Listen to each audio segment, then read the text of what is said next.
All right, it's Fairfield County Live and Local, presented by the Sono Collection. My name is John Kamal from 95.9 The Fox. My guest tonight, I actually saw perform live for the first time the better part of 10 years ago.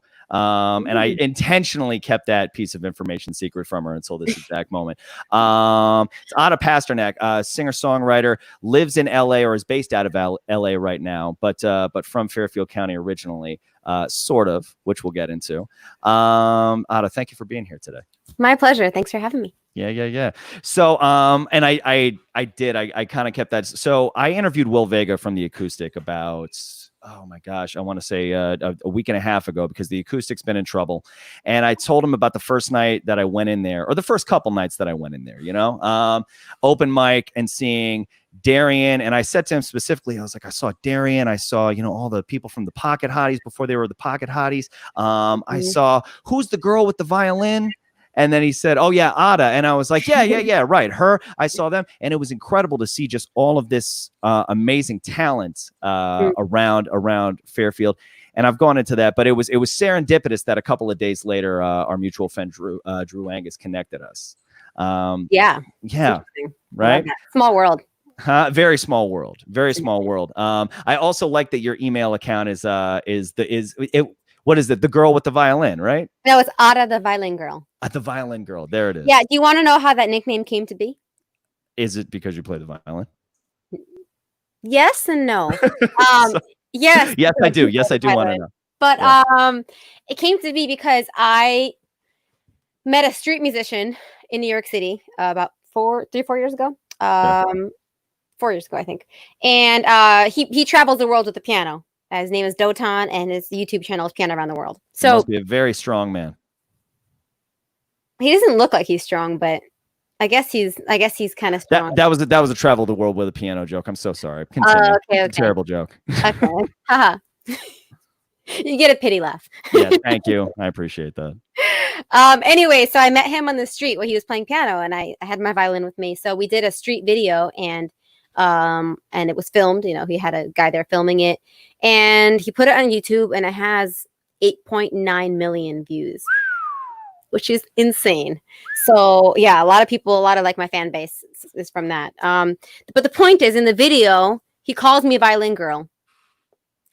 So it kind of became a thing because he was like, hey, violin girl. So a lot of the comments in the video were like, oh, violin girl. Does violin girl have her own YouTube channel? Oh, where can I, violin girl is so talented, whatever. So it kind of like became a thing. So I was like, violin girl, I can make that my little trademark. So I made it my email address. Makes sense. Out of the violin girl. So how did you, that's such a unique instrument, especially one to take and then be a singer-songwriter with. And the way you play it, you use that violin every single which way that you possibly can. How'd you get started playing that specific instrument? I come from a family of musicians. So when we immigrated to America from a particular country, which I'll leave as a surprise, and I'll talk about it later, I guess. Okay. Okay. So my parents, because they're musicians, they put my brother and I into music school right away. I was 6, he was 8. We were in music school, classical training. And so, yeah, they just decided that I will play the violin and my brother will play the cello. With no questions asked. We do what our parents say. Fair enough. That's the type of culture I grew up with. So, yeah, my parents just put me with violin, and I had really intense classical training from 6 to 16. It was like my whole life. So, wow. Yeah. So I guess I had no choice. Okay. All right. Yeah. Fair enough. Yeah. But how did you? When did you start writing your own songs on the violin? Yes. Okay. That's very specific. I started writing my own songs at Berklee College of Music in Boston. Berklee completely changed my life. When I first got there, I was just a girl who played violin and didn't know what you wanted to do with her life. So you just went for performance. You were thinking maybe being in an orchestra or something like that. Yourself as a solo artist hadn't really been a thought yet? That had never been a thought because I never thought I'd sing for anyone, and I never thought I'd write a song. Oh, wow. But I also didn't want to be in an orchestra because I had dealt with excruciating pain from playing classical music. So I knew that also wasn't an option. So I didn't know what I wanted to do, actually. So I went in having no idea what I was going to do. I just, I went in as a young kid, and I wanted to have fun and meet people and play music and kind of figure it out. And I did. I dabbled in a lot of different things. I dabbled in music therapy, which was my original interest, actually, when applying for Berklee. I was interested in music therapy. So I took some music therapy courses. I started getting into jazz a little bit. And I took some film scoring courses. And I just kind of liked it all. I did a little fiddle, like bluegrass. I liked it all, but it didn't quite feel like this is it until I started writing songs. Really? Yeah. When I started writing songs, I was like, oh my God. Heaven. How long did that take? It took to start writing songs. Well, like until you realized like, oh, this is something that I want to try. Well, that was never a thought, because I never tried it. It just came out. It just happened. Really? Yep. I never had the thought. I never in a million years thought I would write a song. Like literally, it's like me, like, going up to the moon. It's something I ever thought about. So yeah, it was just jamming, playing violin with different musicians, different people from all over the world at Berklee. It was really fun. So, by doing all that jamming and being surrounded by all that talent at a music school, I started to improvise. So I just naturally started to like learn to play by ear and kind of come up with my own melodies. And so my first love was really improvisation, when I learned that I could do that. And I was very passionate about it, just being in a room with some like incredible musicians from all over the world, maybe smoking a little ganja here and there. Maybe, just saying. Legalize that shit. Okay. That's not like that's never been the X factor in creativity before. Never. I love that. Well, that's so cool, especially that it came out of improvisation, because I mean, I feel like, the old story is, oh yeah, I played guitar and then I had cowboy chords and then I started kind of, writing some songs, and then I got into, some more theory stuff and into some like improv stuff later on. You almost kind of did the reverse of what is looked at as the cliche. Yeah, it's interesting. It really it shocked me. It surprised me, because I had no idea, had no plans of it, had no thoughts of it. And I was actually, to continue the story, and it gets even more interesting. Ooh. So I was just, I was jamming with people, improvising, but I still had never written a song. Like I was like, those are for songwriters. I'm just a musician who jams. It's different. Okay, so at the time my first like serious boyfriend was in college at Berklee. And he was an awesome songwriter. And I'd always be like, how do you write songs? Like, they're catchy and they're great. Like, how do people do that? Is it just something you're born with? Or he was like, I don't know, it just happens. I'm like, that's cool. And I didn't even think like that was ever going to be an option for me. I think I tried one time and I was like, okay, so let me take a piece of paper and pen. And I was like, love is cool. Ooh. Like, I don't know what to write. Like, love is cool. Love is cool. Or lamp. I don't know. I love lamp. Totally. I didn't know what to say. So whatever. I was with him for a year and a half, and he was my first love. So after we broke up, I was really sad. And I was really sad. And a couple months had passed after we broke up, and I was like starting to heal, but still kind of like sad and like wondering, like, should I not have broken up with him? I miss him, all this stuff, after your first love. And one day I woke up in the Berklee, at Berklee College of Music. I woke up in the morning in my dorm room, and it was a beautiful day in Boston. It was sunny and gorgeous outside. And I looked out the window, and I was just like, it's a beautiful day. Even though my heart is broken, it's a beautiful day. Even though you're not here. And I was like, what song is who? Oh my God. Wow. Is that coming from me? From here? From me? What? It was just like this moment that I'll never forget. So it was that organic. It was so freaking organic. Like, yeah. It was really threw me off guard. I didn't expect to write a song that day, but I did. I called my songwriting buddy Chris, and I was like, come over now. And I sang that to him. I was like, that's pretty, right? What is that? And he's like, I mean, you're writing a song, I think. I'm like, okay, what do I do now? He's like, let's finish it. So he sat down on the piano, we finished the song. And then the next day I wrote another song, and the next day I wrote another song, and blah, blah, blah. So thank you, Brian. That's great. Wow. So that's really how I started writing songs. They just started coming out of me after this breakup situation. Yeah. Crazy. Well, so, I mean, and I want to talk a little bit about the family, about your family connection, because you have these awesome live streams that you've been doing on on Facebook. But Thank since we're on the songwriting thing, I mean, just listening to the material that you sent me, other stuff of yours that I've seen, I notice a general theme of self improvement, self growth is definitely a big theme, but also of ambition, which is something that I love, being a musician myself, as someone who really went after it when I was in my 20s. I know that feeling, like, I mean, the song Waiting that we're going to play of yours tonight. Thank you for writing that chorus, because I paid to play at Webster Underground so many times in my late teens and early 20s. Yeah. And I will never do that again. And you wrote a song about it. Neither will I. High five. Yes, high five. But so how does your ambition factor into into your creative process? I mean, I sometimes have to force myself to be optimistic and ambitious, because naturally, I think as human beings, we get lazy and we listen to the thoughts inside our minds, and we get insecure, and we'd want to give up. Naturally, I think we have those thoughts. But sometimes I just force myself to do something I don't want to do. And it could be a little thing. It could be like, I'm having a bad day and I'm like, oh, I'm going to go for a walk.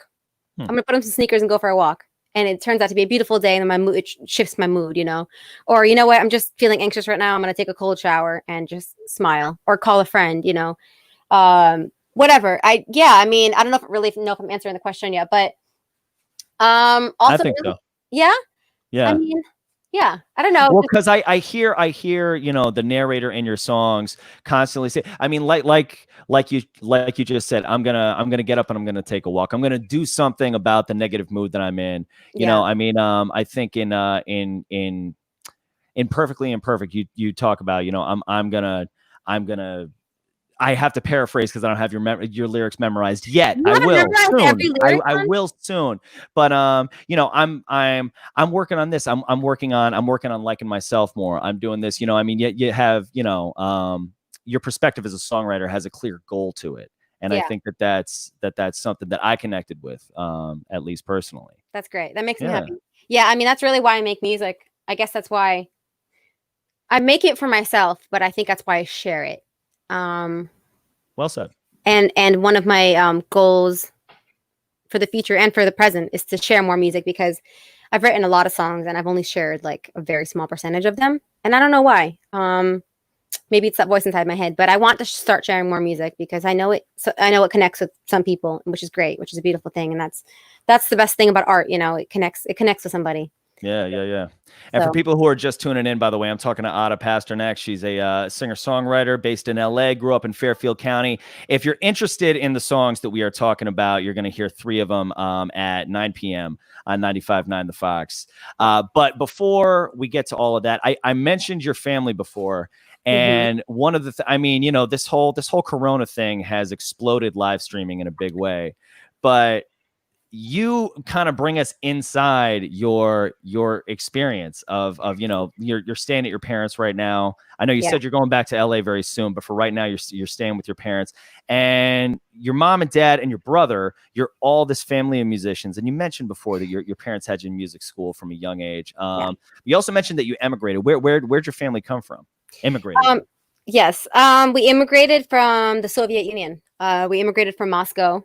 And my brother and I were born in Moscow, although my mom is originally from Kyrgyzstan, Central Asia. Okay. So, but she met my dad in Moscow, and that's where my brother and I were born. So right on. We immigrated to New York City. How old were you? I was 6. Oh wow. Oh okay. All right. So you've got clear memories of that move. It's so crazy that you asked that. That you asked that, because I have zero memory of that move. Zero. Interesting. None. It's a complete block. I don't remember.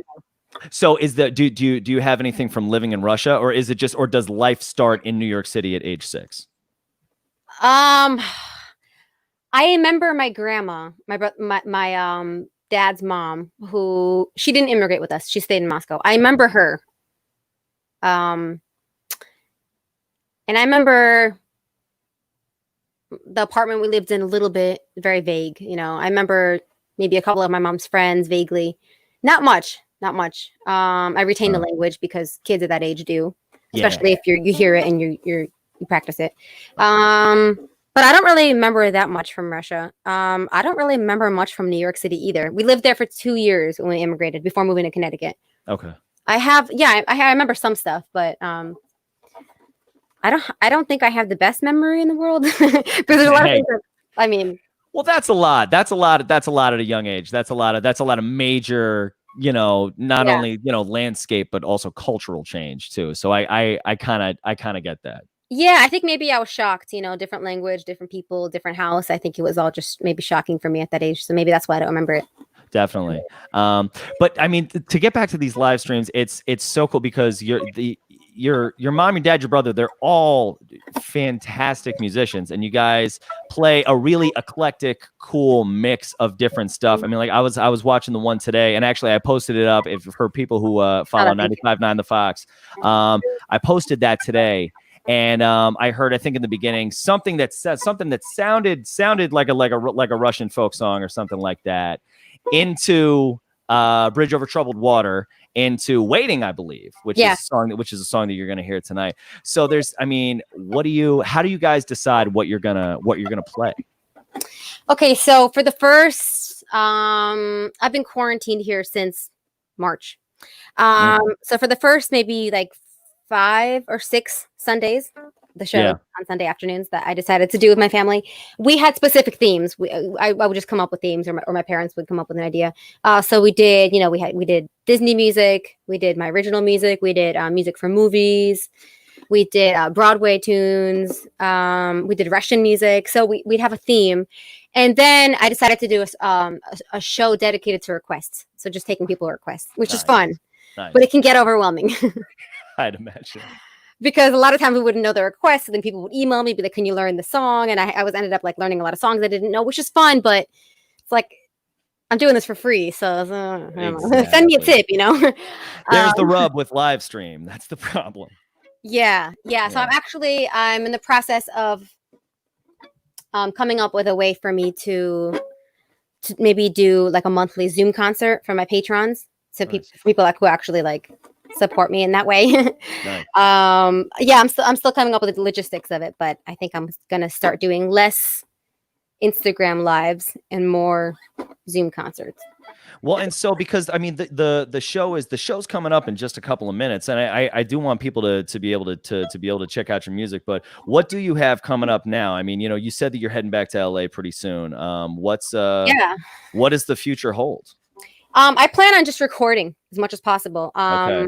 Yeah, that's going to be my focus. As soon as I get back to LA. I mean, even right now I'm doing a little bit of recording, but and actually it's funny you bring that up, because we have a question from Jaden. Do you produce yourself, or and if so, how did you learn to produce? But I guess more importantly for the topic though, do you produce yourself, or do you go through someone else? That's a great question. I co-produce. I at least co-produce everything I've ever made. Nice. And sometimes I produce it myself. Yeah. I mean, I usually work with an engineer who like pushes the buttons and he helps me record it. And a lot of the times they'll tell like, oh, maybe try this or try this. But I do my own vocal harmonies. I come up with most, 99% of my violin things, and I do most of the writing, sometimes all of the writing. It depends. I mean, a lot of the stuff is collaboration. So actually, let me see, all 3 songs that you guys are going to hear in just a couple minutes are collaborations with Keith Perry, who's a wonderful engineer and producer. So yeah, we wrote the songs together. And we produced them together, and he recorded them and mixed them. So it's a collaboration. I don't want to take credit for everything that, has been recorded. But I am in the process of learning how to record myself so that I could be self-sufficient, and I can, fully produce and fully record myself on my own without any help. But it's also really fun to collaborate. So right. I mean, listen, it would definitely give you the edge. Yeah. And we do have the show coming up in just a couple of minutes. We're in a commercial break on the Fox right now, and then we're going to be going right into Fairfield County live and local at close to 9 p.m. on the Fox, running a little bit early. But you're going to hear 3 songs in a row from Ada Pasternak. What can you leave us with? What else are you thinking? I mean, I have a lot of music that I'm going to be releasing in the near future, and I would love everybody watching to join my mailing list at adapasternak.com. It's just my name, adapasternak.com. I'd love for you guys to join. Just put your email. That way, when I release new music or have a virtual concert or go on tour, hopefully in the near future, I'll be able to send you guys an email and notify you about it. So I would love for you to stay in touch with me that way through my email. And yeah, follow me on Instagram and Facebook and YouTube. I have music on Spotify and Apple Music and Amazon and all that stuff. So yeah, thank you for listening. Thanks for having me. And you know, let's just stay in touch and keep creating. Absolutely. And thank you for being here. And starting right now is Fairfield County Live and Local on 95.9 The Fox. You can tune in right now. If you live in Fairfield County, go to 95.9 FM. And if you live outside of our signal, 959thefox.com. You can stream directly to your phone, to your computer, anywhere you are. It's starting right now. Check it out. Ada, thank you so much for being here tonight. Thanks for having me. Absolutely.